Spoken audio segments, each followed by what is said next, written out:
Hi, everybody. New transit, new week, new energy. We go up in the head center now, where it's very different energy from what we have been in the emotional center. And I wanted to look at the transit charts with you to see what's going on, what are the things that are activated, what is the new energy that we can feel in this week. So here we have the chart right now. It's already Monday, UTC time. So we can see the sun and the earth in 63 and 64. They are both head gates.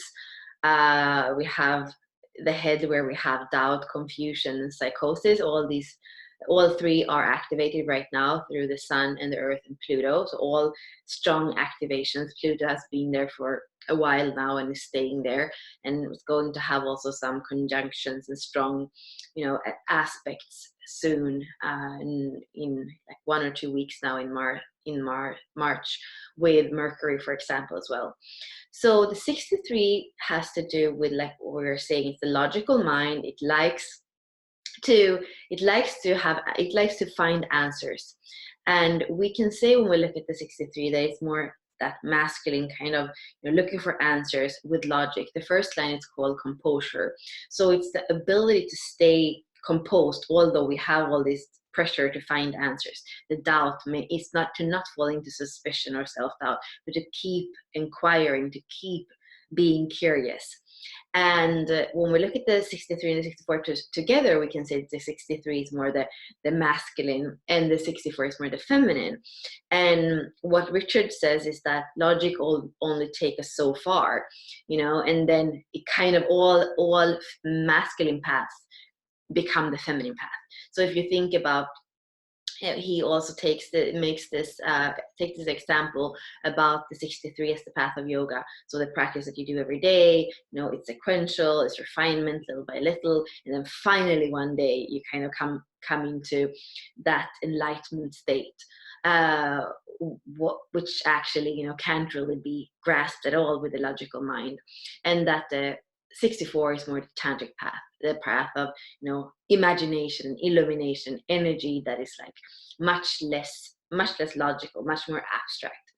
So those two are activated right now, and like I said, the head center is activated. The head center can have a lot of things in the shadow frequency that just go round and round that we get stuck on. There are like loops. So that is something, of course, to watch out for this week.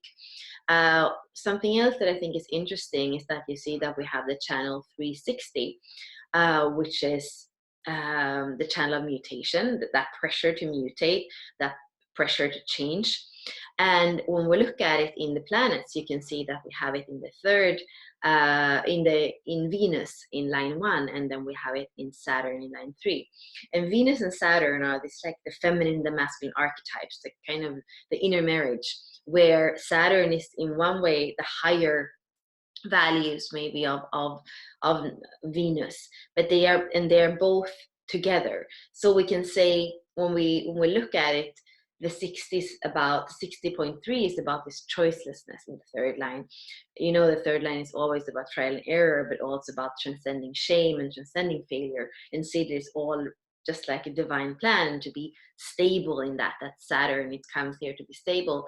And then we have Venus in the first line, and that line is called synthesis.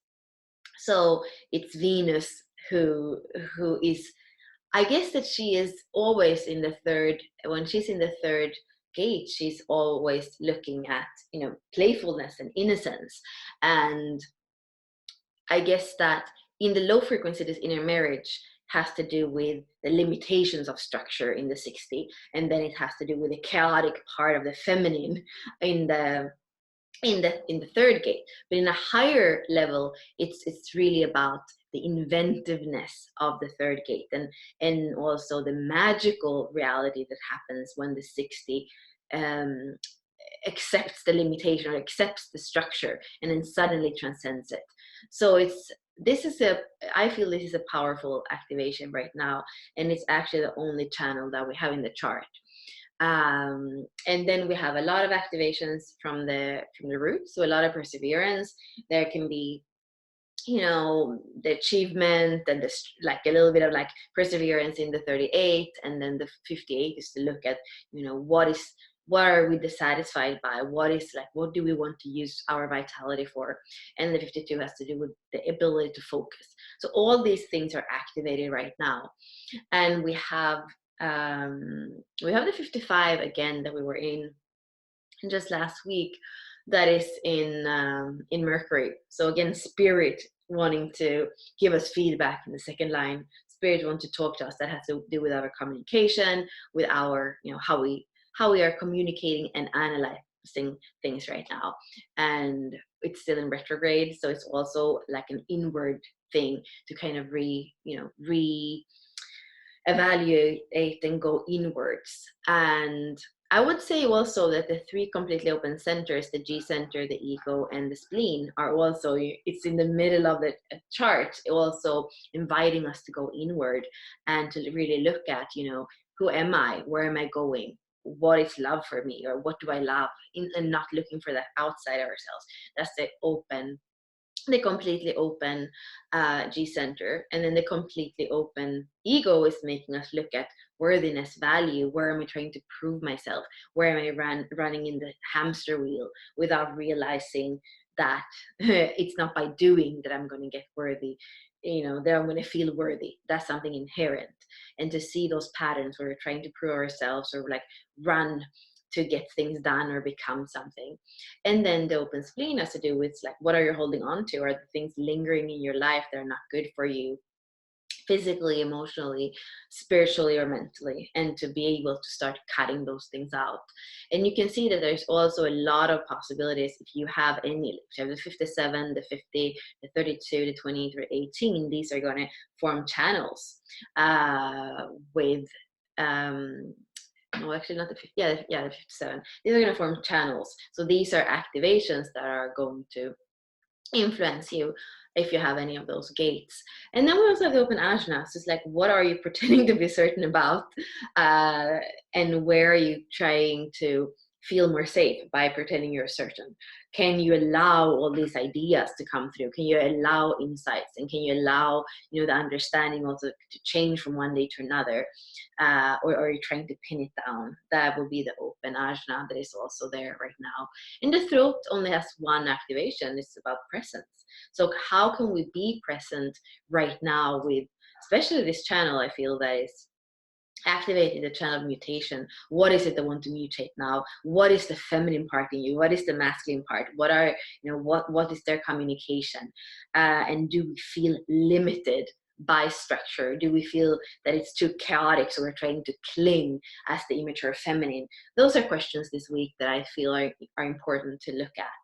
And I also feel like Neptune now is in 22 too, like quite magical number, and it's like a little sneak peek somehow in the outer planets on what we're going to go into next week with the 22, that has to do with, you know, suffering and finding grace through suffering, and really allowing that kind of the process of involution, and of having like divinity kind of, you know, coming down into form, which is super super super interesting, just as, you know, transmission. So the 22 is something that really goes together with the 55 that we were in before. The 55 is the process of evolution, right?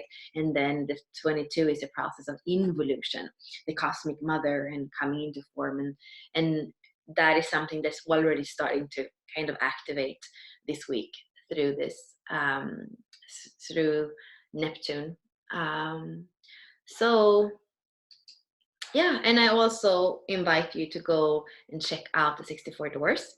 We are going to launch the 63. We're calling we are calling it the detective, which is really just speaking about that process of like inquiry and curiosity, because the detective love his work or her work.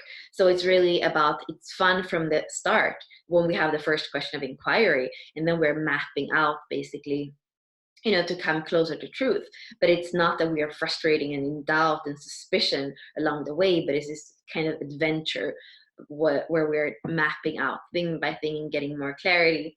And then at the end, like the whole ripple effect, the truth might show to be something completely different than what each understanding was in the process. So if you want to feel more like how to embody this energy of the 63 and how it can play out in your life, then the door that is going to open can really help you with that, because it has this more tangible thing to it. And it also has the challenges that are coming up in day 3, where you can basically, start working with the energy of the 63.